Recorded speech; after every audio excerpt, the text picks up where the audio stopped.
Ciao, sono Giulio. Oggi monto un mobile di Mondo Convenienza. Per aprire scatole non utilizzate questi e neanche i coltelli, c'è anche scritto. Io lo sto utilizzando semplicemente per tagliare solo lo scotch sul lato e non tutto. Tenendolo alzato in questa maniera non rischiate di toccare sotto.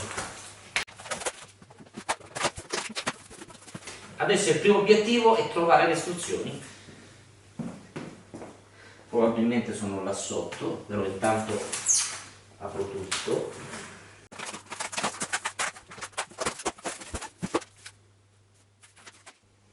Uno a uno ho tolto tutti i pezzi e li ho disposti in giro per la stanza, separati, e sopra i pezzi di polistirolo in modo da non danneggiarli. Ora questo scatolone lo tolgo. Questi fianchi li metto sul tavolo, così come sono.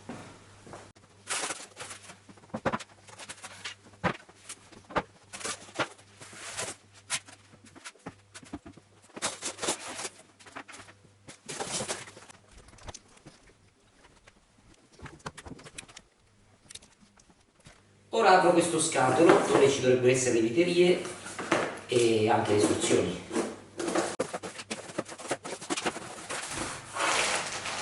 Ecco qua, qui le istruzioni, questi sono i piedini.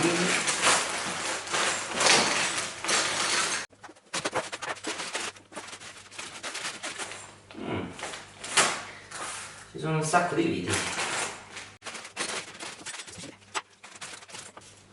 Secondo le istruzioni ci vogliono 150 minuti e 2 persone.